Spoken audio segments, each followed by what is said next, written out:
Guys இந்த 200 ரூபா பேட்டா வாங்கிட்டு பேசுவானு தெரியுங்களா, அந்த லிஸ்ட்ல இவனும் ஒரு. அழுது யாரு, வேதனைப்பட்டது யாரு? அவங்கதான். இன்னைக்கு சமரசம் ஏன் ஆறாங்க? அப்ப அதெல்லாம் பொய் ஆயிடுமா? அதெல்லாம் கிடையாதுங்க. இல்ல சமரசம் எலெக்ஷன் வருது, கையில கால விழுந்திருப்பாங்க. எலெக்ஷன் வருது, நான் ஏதோ கரெக்ஷன்லாம் விட்டு வந்துட்டேன். இதுக்கு முன்னாடி எனக்கு தெரிஞ்சு இந்த மூஞ்சி நான் பார்த்ததே கிடையாது. இதுதான் ஃபர்ஸ்ட் டைம் இந்த வீடியோவில் பார்க்குறேன்.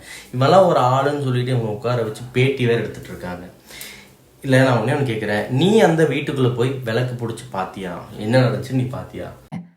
என்ன இப்படி பண்ணாத, நான் ஏற்கனவே உனக்கு அவ்வளவு துரோகம் பண்ணிட்டேன், இந்த மக்களுக்கு துரோகம் பண்ண தொடங்கி இருக்கிறேன், இதுலயும் எப்படி ஜெயிச்சிடுறேன்? எலெக்ஷனை தாண்டி இவங்களுக்கு ஒரு கவலையே இல்லையே. திமுக இவங்களுக்கு என்ன மாற்று இப்ப வெளிப்படையே தெரியுதே.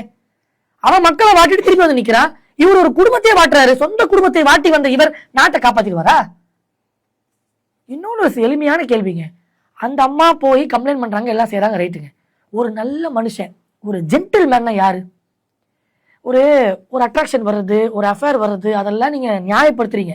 இந்த இந்த இந்த இந்த இந்த எலவெட்ட தமிழ்நாட்டில் தான் இது போல கேவலம் நடக்கும். ஒருத்தர் என்ன மூலமா வேலை பார்த்தாலும் சரி, அவன் சினிமாக்காரனா அவனுக்கு அப்படியே ஆதரவு, அவன் சினிமாக்காரன் சப்பக்கட்டு. நான் கேட்குறேன், ஒரு அம்மா, அவங்க வீட்டம்மா 27 வருஷம் வாழ்ந்தவங்க ஒரு கம்ப்ளைண்ட் ஃபைல் பண்றாங்க. அந்த கம்ப்ளைண்ட் பிரேக்கிங் நியூஸா வருது.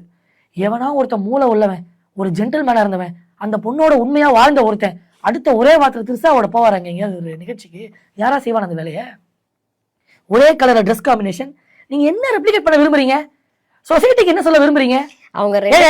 சினிமாக்கு தாயி, சினிமாக்கு கிசு கிசு வச்ச படம் ஓடும்.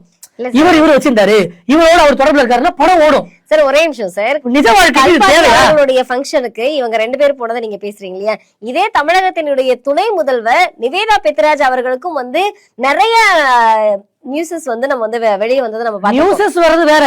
சரி இல்ல சார், லைவ் ஸ்ட்ரீமிங்க. இல்ல அவங்களுக்காக தான் கார் ரேஸ்லாம் நடத்துனாங்க அப்படிங்கிற ஒரு செய்தியே வெளியாச்சு. இப்போ அவங்க 2 பேரும் வெளியே போகலையா?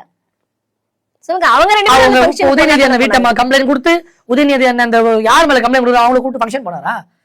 ஏங்க இப்படி அவதூறு தெளிக்கல சார். அவங்களுக்கு அரசியல் விஜய் நல்லவர்னு சொல்லிடலாமாங்க? விஜய் தியாகச்சம்பளம் சொல்லலாமா? அரசியல் தெரியுதுன்னு தெரிஞ்சு தலை எழுத்துங்க.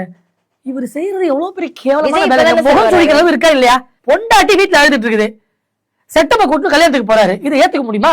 சும்மா உங்க இஷ்டத்துக்கு வாய்க்கு வந்தபடியெல்லாம் நீங்க பேசிட்டு இருக்காதீங்க. இதெல்லாம் விட்டுருங்க.